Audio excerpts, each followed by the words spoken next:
Definitely not the starters. You're on the End of the Bench podcast from 100.7 The Score.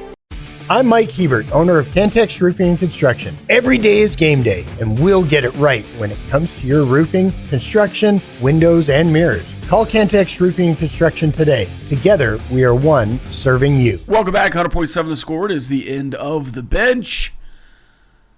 9:02, Wednesday, August 20th. Closer and closer and closer to Texas Tech football. Not only Texas Tech football, but this weekend, Farmageddon, that Farm Bowl nobody cares about. We're going to get to that this weekend at 11 a.m. to kick off college football season. We've got high school football this weekend. We've got local scrimmages Friday and Saturday, and obviously some national kickoff games that, well, people will be paying attention to.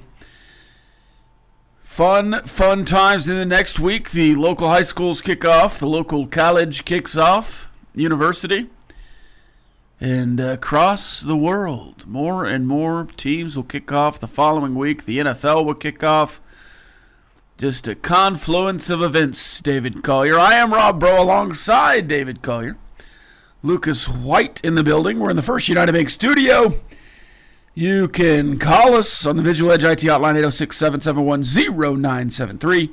You can also hit us up on the Yates Flooring Center chat line on the apps brought to you by Happy State Bank or on the website doubletsportsnetwork.com, where you can find lots of preview summer style articles all the way through the summer.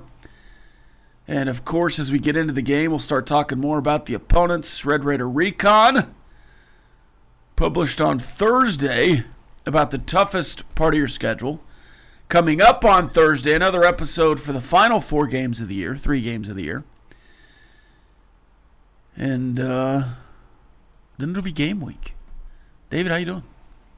Not bad. Yeah, you mentioned game week almost here, right? I mean, this is the last day we got to have double-digit days until kickoff, right? Yes. It's 10. Yeah. So, yeah, that's nice. I probably will be excited Saturday morning, but for whatever reason, I'm just not as I'm not saying it's a spare game. I'm going to watch it. Let's get that straight. But I'm just not. I really don't like starting the season with a conference game. It just seems like a bit much, especially that one. Because you need to work into it. Yeah, you need to work in it, and we've talked about this. If there was a way you could do it, have every rivalry type game the last game. Now, I mean, and clearly Iowa State's not going to play Iowa the last week of the season, so this one makes sense. I know Kansas would be like, "What about our rivalry?" Yeah, they're a basketball school, right? Well, if Kansas could play Missouri, they'd have it their way and do that instead. Yeah. Apparently it's a bigger rivalry than whatever Kansas State and Kansas are doing. I think that is kind of akin to OU and Texas and OU and OSU in some respects. Like, It's weird, though. The only way it's different is that Kansas dominated for a long time, and now Kansas State has dominated for a long time. Yeah, well, I'm just saying as far as I'm saying as far as like the fan base, like the Kansas fan base, I think hates Missouri. Oh, they see Kansas State as the ag school nuisance type deal, which I think that would probably qualify for most OU fans. You want to beat Texas, you expect to beat Oklahoma State. Which in that respect is, it's wild that Kansas still leads that all-time series against Kansas State. They've got to be catching up, though. You would think so. I mean, but Kansas State, people forget because they've been so good in the Big 12 with Bill Snyder for a long, long stretch. They were like the laughing stock of college football before they got in the Big 12, basically. Yeah.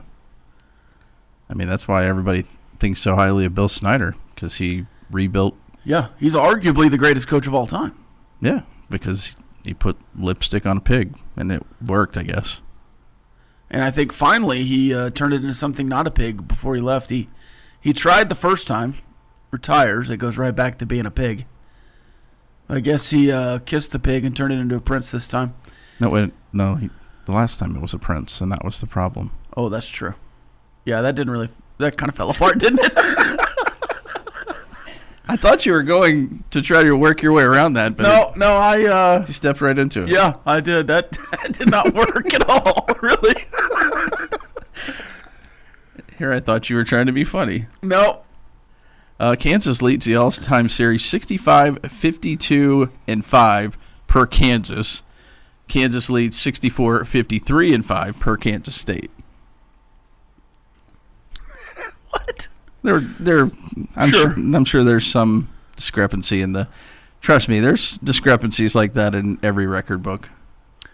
Even on random sports like volleyball. Not that I've tried to look up the series history. Texas Tech volleyball against Texas, and there'd be some wrong box scores in there to. I go to Wikipedia.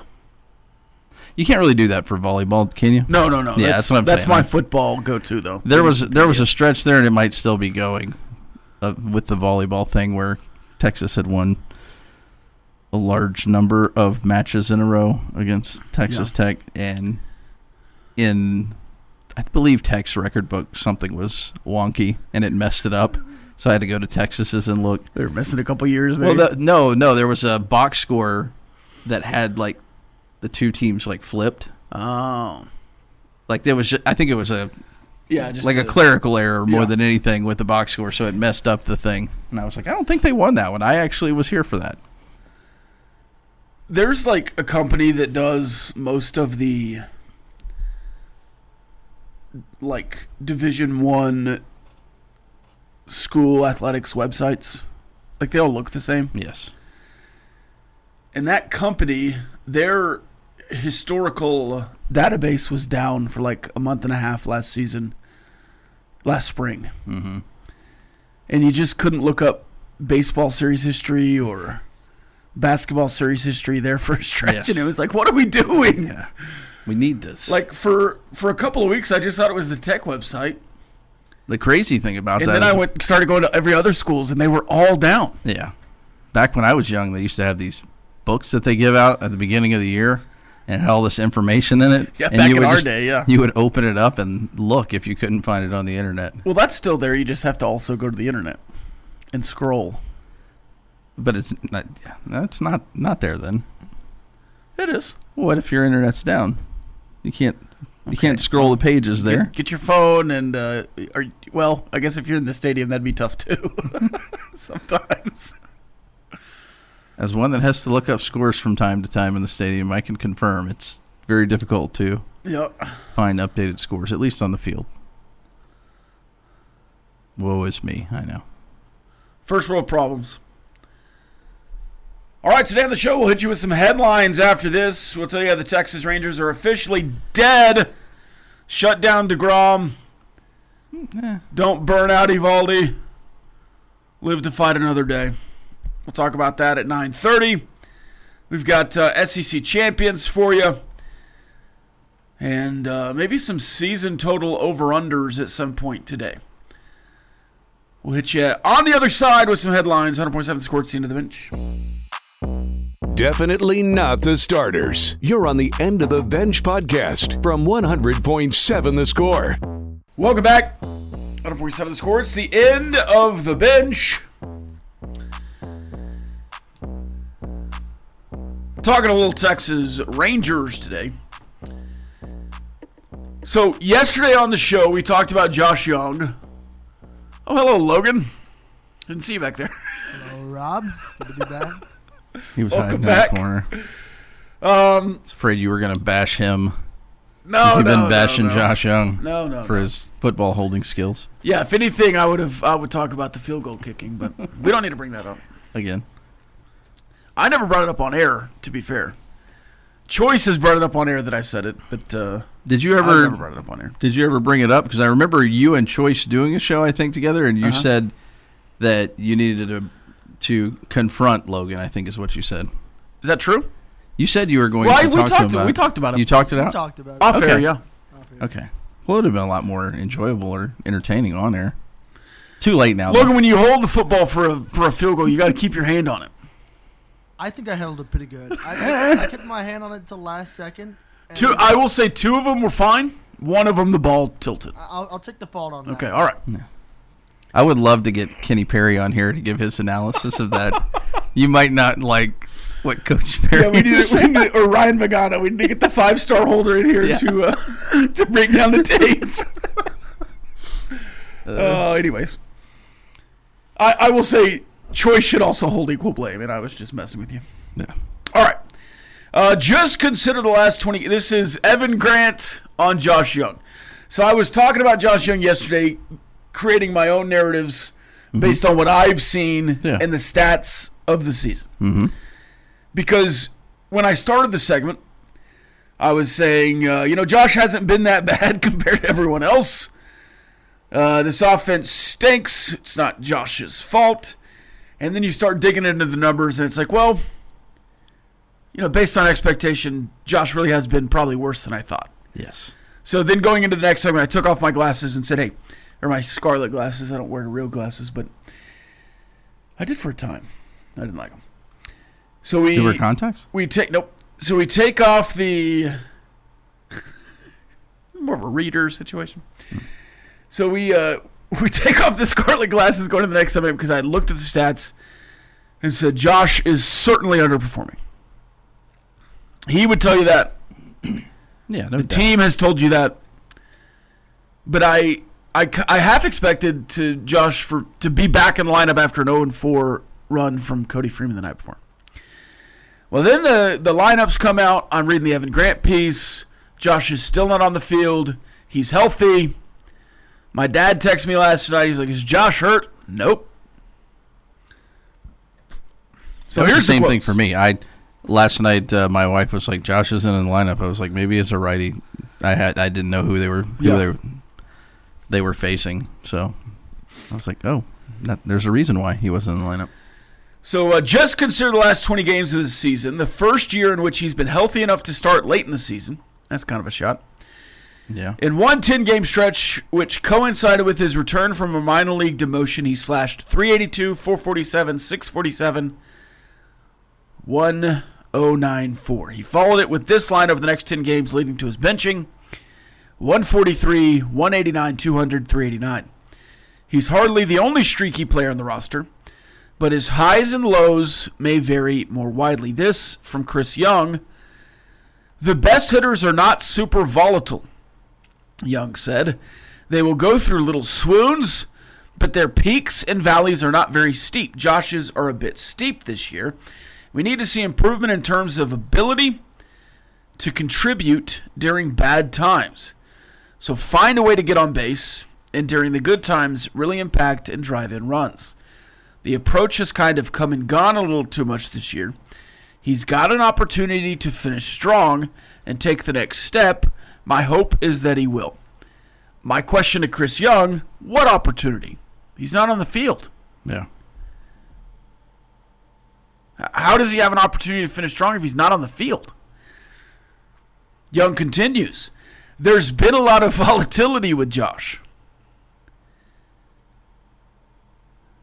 Given the kind of team our team is, and the way a lot of young guys have struggled this year, you can only tolerate so much volatility.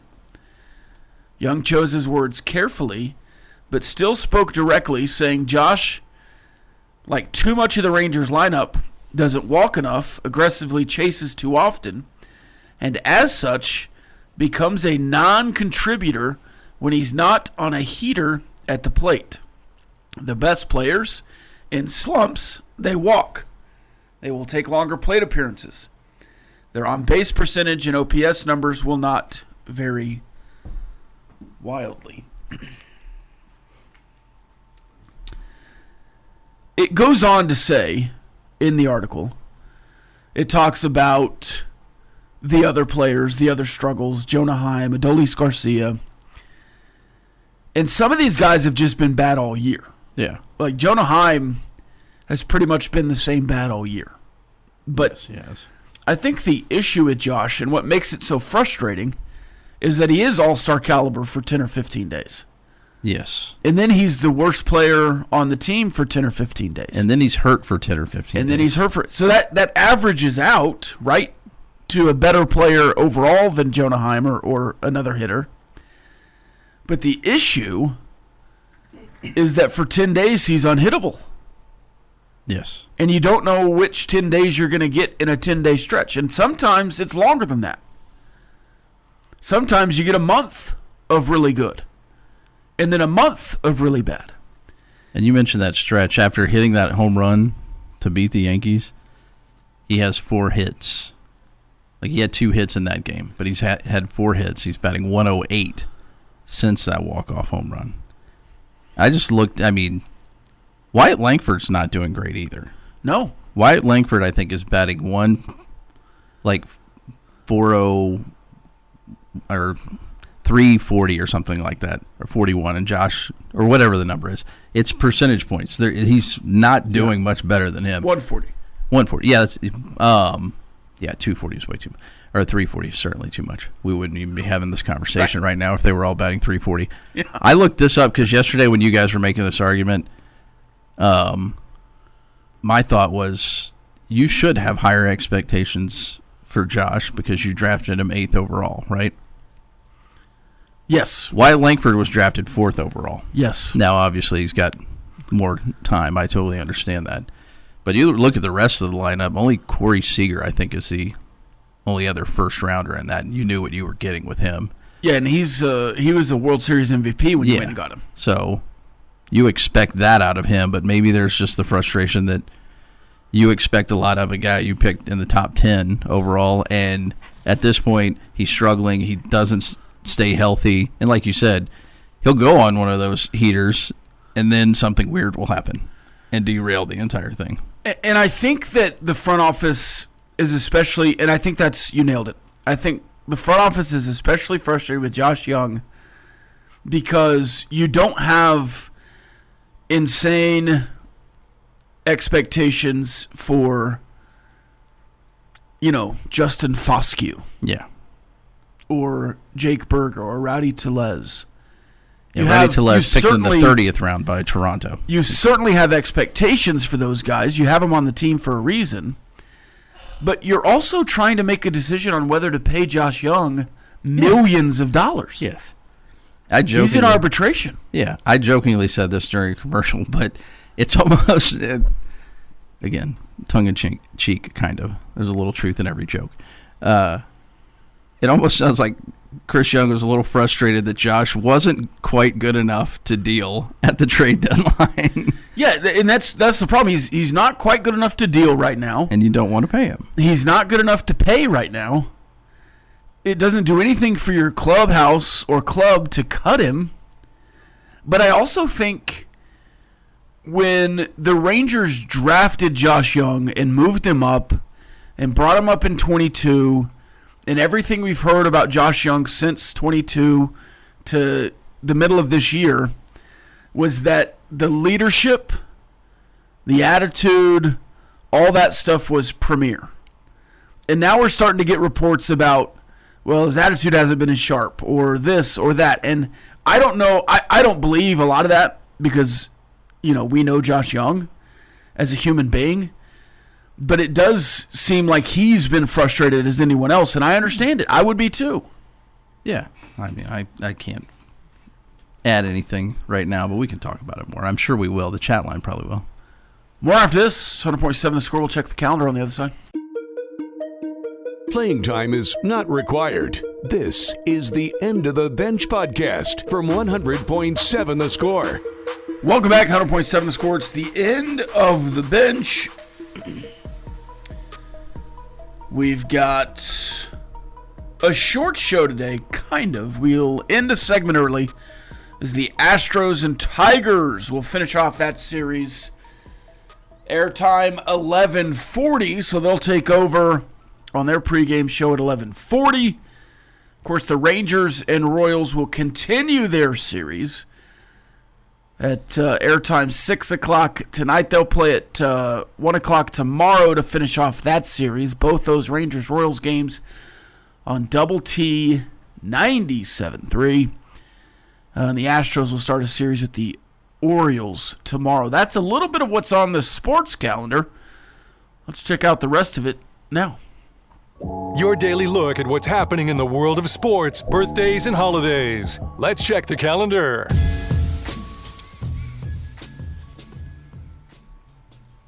So I pull these up during the break because I'm just reading days, right? Yep. Nothing to prepare for, really. So I pull up today's heading into this break, and there's only one. There's only one national day on this list. I find that hard to believe. I also find it hard to believe. So I'm going to go to birthdays and come back to the holidays. So we have a hodgepodge of different birthdays today, but we're going to start off with Janine Becky turning 31. Shout out. Happy birthday to her. We have Todd Helton turning 52. One of the Rockies' greats. Former Tennessee quarterback. We have Yes, he was. Tim Miles turning 59. Former Nebraska coach. Not really sure where he's at now. Texas Longhorn, former point guard Corey Joseph turning 34, now on the Orlando Magic. Then we have Mitch Trubisky turning 31. Can't believe they gave up on Mitch so fast. Go ahead. He's on the Bills now, right? I actually don't know. I think he is. He Yes, I was saw last him, year for sure, yeah. I saw him play this weekend, yeah. And then we have Amy Adams turning 51. Shout out. 51, wow. Yeah, Why did you around, say I it like guess. that? that one surprised me. Well, I thought she was younger. But she was on Smallville, yeah? Yes. She was fat. and then like took some green goo and then started losing all her weight, and she had to eat everything to maintain. Yes. That Was this real life or is this on Smallville? No, that was on Smallville. Oh, okay. Smallville. She was eating kryptonite? Is Smallville the I don't know. Superman thing? Yes. Okay. Yeah. So she laid that into The whole career, yeah. a very boring Lois Lane? Sure. Yeah. Yeah. Yeah. She was in Superman twice, yeah. Yeah. We have Demi Lovato turning 33. Country singer Aaron Watson. She's younger than I thought. She is. Aaron Watson turning 48. Aaron Watson, Lubbock legend Aaron Watson, went to 23? No What? way. 33. Oh, I thought you Jimmy said Lovato's 33. 33. Okay. Yeah. I thought you said 23. No. I thought she was my age or a year older than me. She's younger than me. Aaron Watson went to LCU, yes, and ACU, and maybe Texas Tech for a time, and also like New Mexico Junior College. I think he played baseball at New Mexico Junior College or Making a something. tour around here. I was about to say, it sounded like you were rattling off Lucas's favorite teams there. Well, we got Anyway, your shout favorite, out to Aaron Watson, unwanted man, baby. we got your favorite Spider-Man right now, Andrew Garfield turning 42. Yeah, shout out to Andrew. Yeah. Well, he used to wear Garfield too. No, he's the best Spider-Man. No, he is not. And He is your favorite is the best Peter Parker. Okay, they're the same person. No, they aren't. Yes, they are. Spider-Man is not supposed to, Peter Parker is not supposed to be a smug individual. That's what I said. He's the best Spider-Man. Peter Parker is Tom Holland. It makes sense. They were trying to keep us down, boys. It's National Radio Day, and they didn't want you to know it. Nah. Shout out to National Radio Day. It's also National Chocolate Pecan Pie Day. Or as I say, pecan. At least you don't see pecan. Pecan is a little too far for me. But one of my favorite songs from one of my favorite bands, in the chorus they say, a piece of pecan pie. So I always say pecan. National Accessible Air Travel Day, and National Bacon Lovers Day. They tried to hide bacon and radio from us. We figured it out anyways. Collier, sports history. Yeah, just to clarify for the older crowd there, the Spider-Man from Electric Company, infinitely better than Andrew Garfield. On this day in 1965, Eddie Matthews and Hank Aaron surpassed Babe Ruth and Lou Gehrig by hitting 772 home runs while playing together on the same team. 1985, Doc Gooden became the first NL pitcher to strike out 200-plus in their first 2 seasons. He reached that mark with a 16 strikeout game for his 3rd consecutive victory. On this day in 2000, Tiger Woods wins back-to-back PGA titles after a 3-hole playoff against Bob May, becoming the first to win 3 majors in a calendar year since Ben Hogan in 1953. More Usain Bolt news, since you liked that earlier this week. In 2008, he wraps up the 100-200 double in style by setting a new 200-meter world record with a 19.30 on this day in 2023. The record was 1976, so he beat it by he smoked it. Oh, wow. I just saw that on the internet. Oh, look at that. It makes sense. The replay, the video. It's literally on my screen right now. On this day. Kind of makes sense. On this day in 2023, if this one pops up, it'll be a little weird. Texas Tech Soccer plays its first game on the new natural grass surface at the John Walker Soccer Complex. They go on to get a 5-0 win over New Mexico State. And entertainment news on this day, or at least movie news, 2004, Without a Paddle, which seems like a movie you love. Great movie. That's the only reason I mentioned it, because I was like, it seems like Rob talks about Without a Paddle all the time. No, I've never brought that up. I swear you brought it up. Seth Green, Matthew Lillard. Who's the other one? Dax Shepard. There you go. I think Amy Smart might be in that as a hippie with long armpit hair. All right. No, not Amy Smart. Who? Amy Adams? No, it's not Amy Adams. Amy Smart was she's in a lot of TV stuff. It might be Amy Smart. Yeah, don't know. 2008, the movie I'd never heard of, The Rocker with Rainn Wilson. Yeah. I don't know that I've ever seen that in full. Yeah, no clue. And on this day in 2021, Paw Patrol the movie and The Loud House movie both debuted. I've heard of Paw Patrol. What's The Loud House? It's basically this one boy that has 8, 9 sisters. I could probably sing the theme song for you, but I'm not going Loud to. House. Yeah.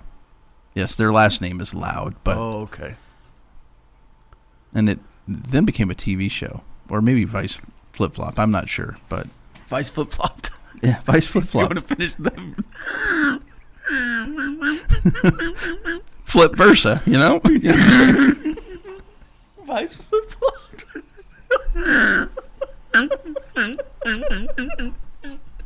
Hour number 1 is wrapping up now. Thank you guys. Vice Flip Flop. More after this. Flip Versa. That was awesome. Playing time is not required. This is the End of the Bench podcast from 100.7 The Score. Welcome back, 100.7 The Score. It is the End of the Bench. Congratulations to PFABs and Unek. 28 Days was the Sandra Bullock movie. Bullfighter's also looking at upcoming Rangers promotions, apparently. They're charging $330 for a skybox tickets and a reversible Texas Rangers jacket. That's kind of cool. But on the red side, I don't like the blue side's awesome. Yeah, the blue side's the way to go. The red side, it just says RAN really big on the right sleeve and the front. And then in a different font on the left sleeve says Jers. And I would assume on the back also probably says Jers. So you've got RAN on the front and Jurors on the back. That's not in two different fonts. It's the classic script font for RAN, and then the block lettering. Yeah. With the pointy tips for Jurors. That I don't like that. And he's also says he's going to get me a Jock Peterson replica jersey. I think that's sure. Why not? That's the Vice flip flop jersey, is what it is. Yeah.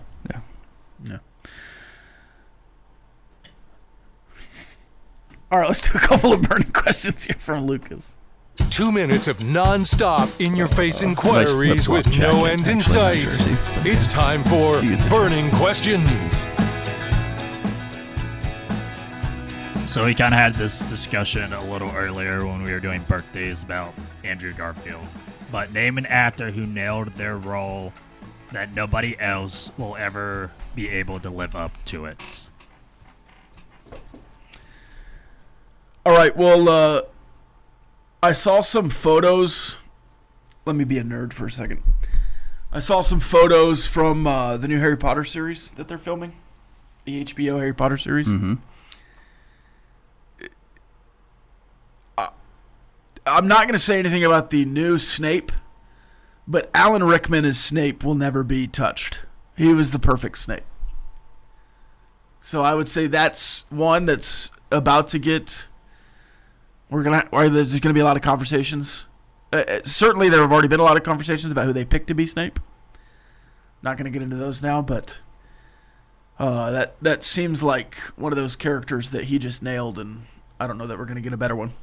Though I do think Jonathan Lithgow is going to be a great Dumbledore.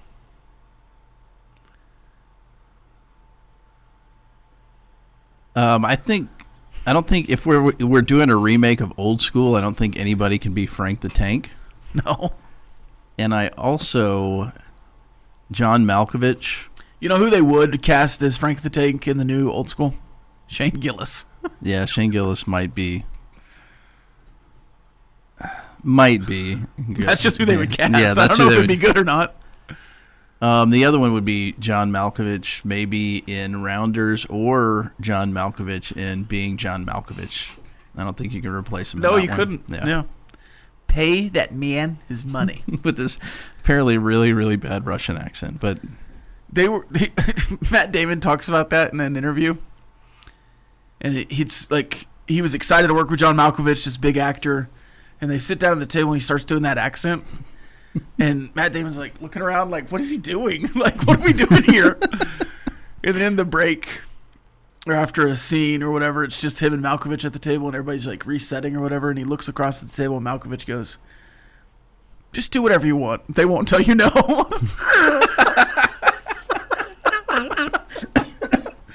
He's like, all right, this acting thing's not going to be too hard. That was just a payday thing for John Malkovich. He's like, no, I got to do a poker movie? Okay, I'm just going to have the most ridiculous Russian accent ever. K-Mo says Edward Norton Fight Club, and then we have a Val Kilmer in Tombstone. That's another good one. K-Mo, I was going to say Brad Pitt in Fight Club, which technically we're both right there. Right.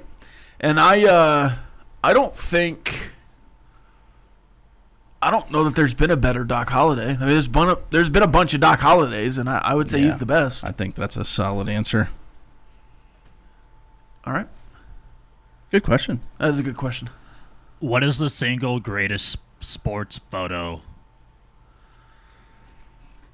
The first one that popped in my head was Muhammad Ali. That's certainly one of the most iconic. Yeah. I don't know if it's, but that's what popped in my head first. I'm trying to think of iconic Texas Tech photos. There's a photo of a Red Raider running back jumping over the pile against Texas. Yeah, the quarterback in the background has his hands up in victory. I can't. He's been a ref here in town. What's his name? There's also the Bryson Williams photo draining the three in front of Chris Beard from the rafters. Yeah, you don't get much better than that. That's one of the best Texas Tech photos. Those are two iconic Texas Tech photos. Obviously, the older one from Norval Kennedy of Wes Welker. Yes, rushing with the Red Raider fan. Yeah, jumping in the background. Again, that's right next to my desk in the office, and I'll look at it from time to time because there's this old, like, white-haired lady with the big, huge sun-blocking glasses with her arms crossed and just so mad. Larry Isaac, I think, maybe. Maybe Larry Isaac is the one jumping over. That's the thing that's stuck in my head. I might be off, but Larry certainly was a running back, so. What else? How small is too small for TV? Oh, I'm a bit of a snob here. I've already said I don't like wearing glasses. If I'm watching sports, like, I don't know, what are TV sizes? At least 42? But, like, I'm so spoiled now with, like, a 50, 55. Like, why would you have anything else? For a lot of years, I had a 32-inch TV to, like, play my video games or watch football. And that was fine until I had the bigger one. It's like, what was I doing? So I'd say at least 42. Yeah. I mean, I'm fine with this little monitor we have here at this distance, but I think it's just because it goes well with the bigger television. If that's just... If it's this distance... If it's a secondary screen, yeah, I could go 24. Well, that's probably a 24 there. I don't think so. Oh, yeah. Really? Yeah. It's not very big. Billy Taylor, by the way. I Billy apologize Taylor. to Billy Taylor. Larry Isaac, obviously, another great Red Raider as well. Who's the Larry Isaac? Larry Isaac, he Chris Isaac is a singer. Yeah. Larry Isaac is a Red Raider who you probably officiated some of your football games. No. I was just trying to think of another Isaac. Who Isaac Warren. I went to high who's the school and voice junior of high with Chef him. on South Park? What's his name? Isaac Hayes. Isaac Hayes. Yeah. Wow. Yeah, if you're going secondary, but you would be satisfied with a football game there on the smaller screen if it was just us watching football? Yeah, that would probably be like a... I feel like I'd be like Lincoln Riley looking at his play sheet there. That would be a group of five? That'd be a group of five TV, yeah. If I'm watching like the Tech game or the big game of the week here, or like if I'm in NFL season and I've got Red Zone on the big TV and then like some other game I'm really paying attention to over there, that's fine. But yeah, so main screen, at least 42. Yes, if I'm watching one game. Yeah. But yeah. Or like a movie or something. Big 12 here, group of five there. Yeah. That little tiny one that's on our camera, that's just the viewfinder, that's a USC game or Boise State. And real quick, do you eat mac and cheese with a fork or a spoon? I eat mac and cheese with what I'm eating the rest of my meal with, Yes. which is generally a fork. Fork, yeah. If mac and cheese is the meal, which it could be, then I would have a spoon. Yeah.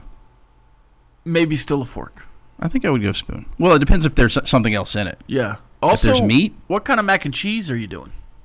If there's Do you meat? have like a soupy mac and cheese? Oh. Or like a baked mac and cheese? Because then you go fork either way. Yes. More after this. 100.7 The Score. It's the end of the bench. Playing time is not required. This is the End of the Bench podcast from 100.7 The Score. Welcome back. 100.7 The Score. Joey McGuire. Hey, there he is. Coaching him up. Coaching 1-9 Baylor. In their ugly green and gold uniforms. They this is the last year they wore those, I believe. Man, they should go back to that. It looks so good. I don't like the grays, but that gold looks so good. Anyways, we're watching Big 12 Studios. As we do. It's Iowa State Day, I guess, huh? Yeah, and they did the Baylor line. Yeah, apparently we're watching Iowa State victories. They're 6-4 here. Baylor 1-9. So toward the end of the season, Baylor's up 7-0. So this has got to be. Is this 2020? Yeah. There's people in the stands though. Oh, this is the. I guess they were Ooh, there were a lot of people in the stands. Yeah. But they went 2 and... And that's a... No, they went 2 and... They played 9 games in that year, Baylor. 2 and 7. So, is this Joey's first year? Or is this 8? It's 2021. No, they won the Big 12 in 2021. So it has to be 2019 then. Well, who's the quarterback for Iowa State? They weren't bad back-to-back. They weren't bad back-to-back, so it's got to be 18. Lucas, can we look up some Big 12 Baylor schedules in there? All right, let's get to some predictions. Oh, boy. It's time to predict the SEC champion. And this one, we've talked about a couple of divisions here, some conferences. I think the Big Ten has a heavy favorite in Ohio State, but I think there's 3 or 4 that could, likely win it. Clemson's a heavy favorite in the ACC, but a couple could likely win it. I think Texas Tech is going to close as the favorite in the Big 12, but Kansas State certainly right there as a favorite, and there's like 4 teams that are right there with Texas Tech. Depending on what book you're looking at, there's probably 3 or 4 different leaders in the clubhouse, and as I've said, I think there's 8 teams that could legitimately win the Big 12 this year. Maybe not quite on the same tiers as chances to win. Who is it? Hunter Deckers? Oh, it's Zeb Noland. Yeah, this is I think 18. This is 18 here. So you start to look at some of these conferences, and then you look at the SEC. It's like, well, there's not a bunch of teams that I think are legit in the mix to win this conference. But I do think,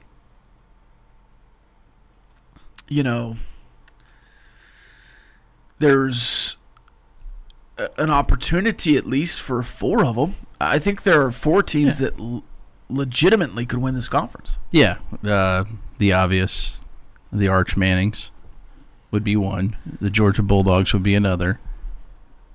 Are you going LSU Alabama, or are you going LSU Florida? Who are you going for your 4th? I think I have LSU 3rd in that mix. You can go ahead and say Oklahoma. That's a dark horse pick from a lot of people I've seen. I know, which I don't like that. That makes no sense. That's just people trying to make a pick, right? And yeah, trying to be right. Be right. Do you think South Carolina is overhyped? They could be up there too. I mean, Sellers is a good quarterback. Yes. Definitely. Well, I mean, we know which route I'm going here. They finished so strong last year. Yeah. I'm struggling not to put Texas in the championship game, but if I'm continuing my Garrett Nussmeier for Heisman train, I probably have to go with LSU in this situation, right? So they're playing for the championship. Nussmeier can't win the Heisman if he doesn't even play in the SEC championship game, right? So these odds were updated yesterday. Yeah, it was, in my mind, Texas, Georgia, Alabama, LSU. Yeah, would be the 4. I'm hesitant with Nussmeier and yeah. I think that Alabama defense has just a ton of talent on it. So I think there's a legitimate shot that Alabama can bounce back. I don't know offensively. They have the new quarterback, which is probably better. You would think. I've stayed away from picking chalk, but I think I'll finally pick a favorite here and say Texas. I think Texas will win the SEC. I believe that to be the case, but since I'm picking Garrett Nussmeier as my Heisman winner, I probably have to go with LSU facing Georgia, and I think he can win the Heisman and lose to Georgia, so I'll pick Georgia. Okay, Lucas.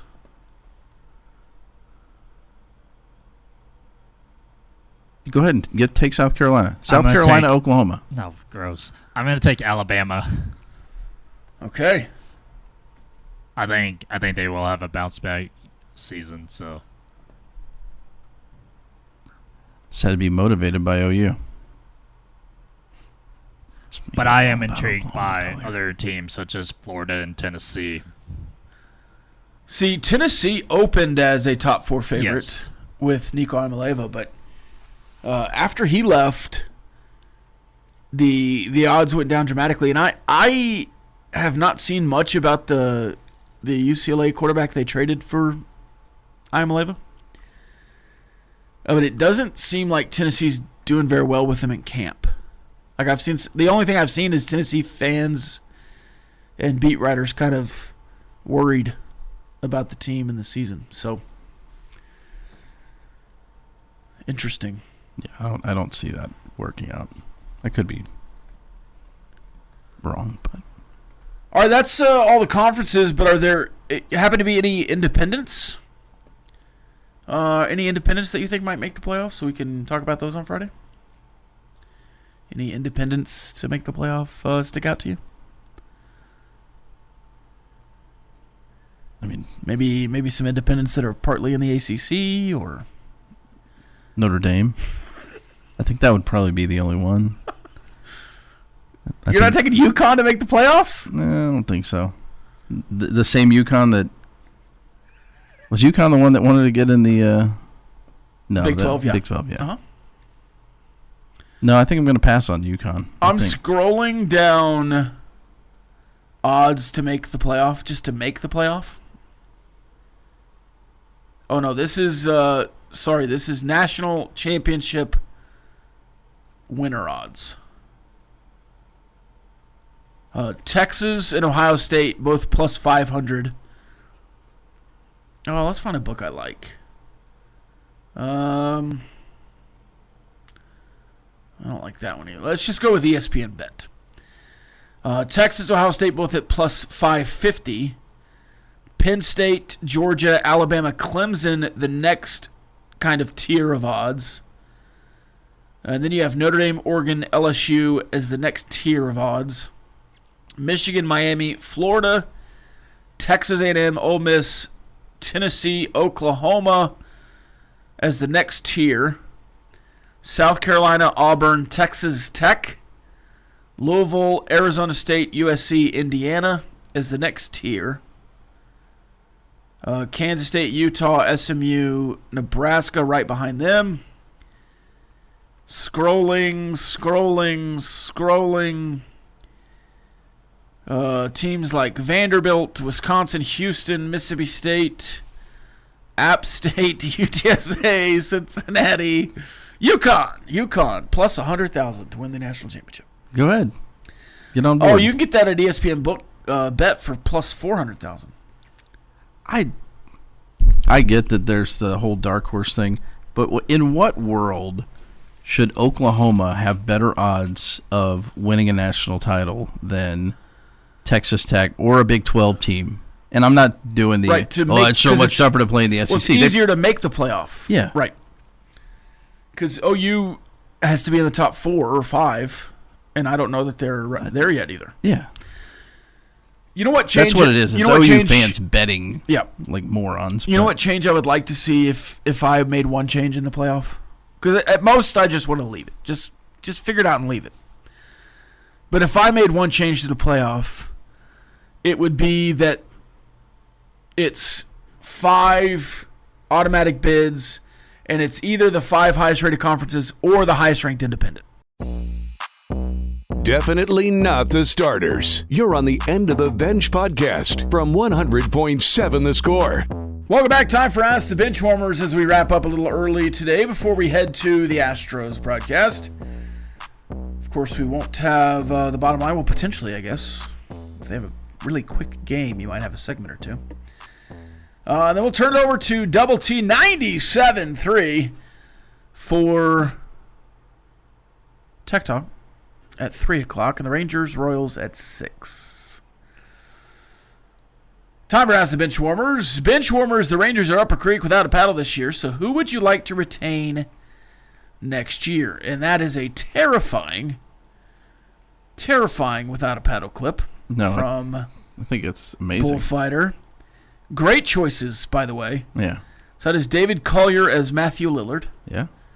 Clint Scott as Seth Green, which red hair. And same height. Yes, and he's certainly the shortest between the three of us. Mm-hmm. And then, is that me or Choice? Is that me? No, that's you. As Dak Shepard. I will say this. You never translate to another. No. Like, Choice is, like, perfect. Yes. So is Haxton. Yes. Haxton as Russell Crowe just looked like Russell Crowe. Yes, it did. He should frame that one. Choice looks like Toby Keith.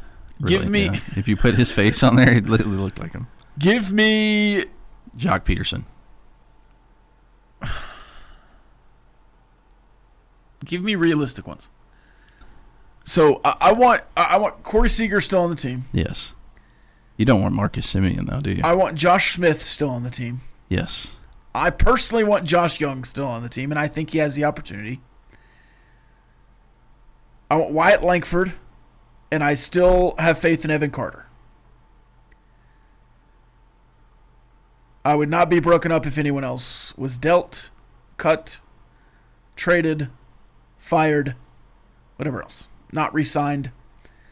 You're just talking in the lineup. I think we're I could do without a lineup. lot of the bullpen. I don't know. And I wouldn't mind re-signing like a Phil Maton. Yeah. But depending on the money. Yeah. And certainly not as a closer, but is like the seventh inning guy. Coulombe has been very good. He had one bad outing, two bad outings. Yeah. But like over his career in the last 5 years, he's been one of the best. Well, setup his career guys. period. I mean, he's been and as a lefty for sure. But like, there's nobody in the bullpen where you couldn't get the same level of anybody else. They're interchangeably. And then the rotation, in order: DeGrom, Evaldi, Leiter, Rucker. I'm not big. Just control. Control-wise, you're not getting rid of Leiter and Rucker. I was about to say, control-wise, yes, you're stuck with them. Those are cheap. I'm not cheap really options. necessarily a big fan of either one of them. I want Rucker to be the closer still. Jack Leiter's been good. Jack Leiter throws way too many pitches. He's young.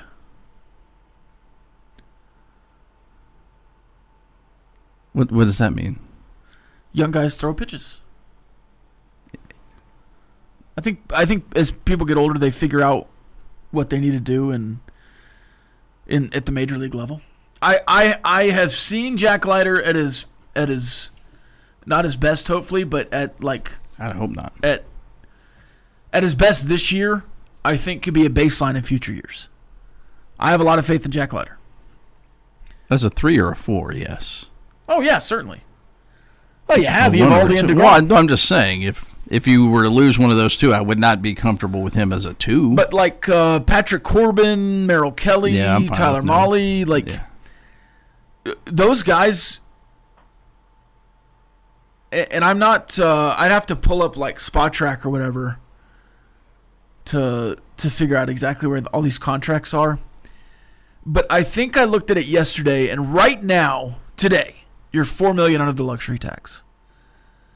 And I think without re-signing anyone who is available to re-sign, you're like $76 million under this offseason. Because there's so many guys on like 1 year or 2 year deals that are finishing up from the last 2 seasons of getting all that out. So you have a real opportunity to flip this roster this offseason if that's something you want to do. In free agency. Yeah. And Ray Davis, for like 2 weeks leading up to the trade deadline, was like, we're not going over the luxury tax. We're not going over the luxury tax. And then allegedly in the 12th hour at the trade deadline was like, nah, go ahead and go over the luxury tax.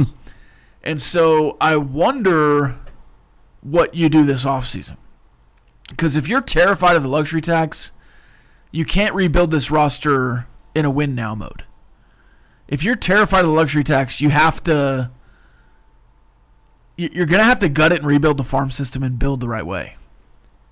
Because you really went for it and expelled a lot of your farm system there to win in 2023, which I was completely fine with.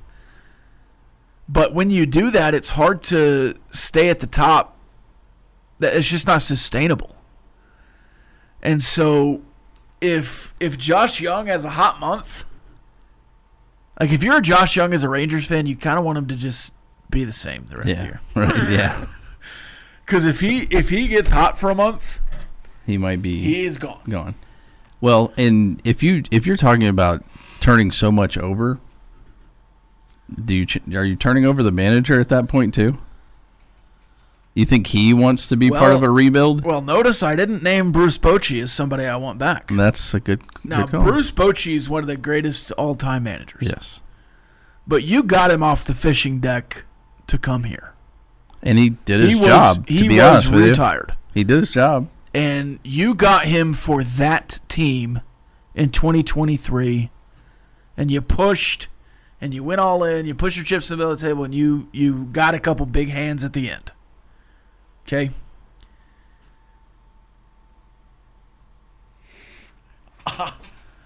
I don't know that he's washed per se, but who's going and getting Bruce Bochy if you fire him? Well, no, and you that's think somebody else is going to hire Bruce Bochy. Well, he's going to retire. That's what I'm saying. Now, I don't like to fire coaches on the radio unless I have a replacement, and I certainly have a dream, but I don't know that you could get him. Well, share your dream. AJ Hinch. I wanted AJ Hinch when they fired Woodward. No, he led the cheating scandal. Don't care. And I think I've been proven right, unless the Tigers are cheating too. He's a really good manager. Yeah, well, I mean, what would be the reason? Yeah, it's a pipe dream is what it is. That's what I'm saying. Yeah. And the Tiger, I wanted AJ Hinch even in this offseason because I just Bruce Bochy is not a long-term thing. Well, he wasn't going to leave the situation he was in. No, certainly not. And I think everyone, me included, had big expectations this year for the Rangers, and they haven't lived up to them. And he didn't want to leave Houston anyway. I can't imagine he is really a big fan of the Rangers, right? I mean, I know money talks. Yeah, right? but if he wants a little revenge. All right. Go Astros. This has been the End of the Bench podcast from 100.7 The Score. Go to 107thescore.com for more from the Double T Sports Network.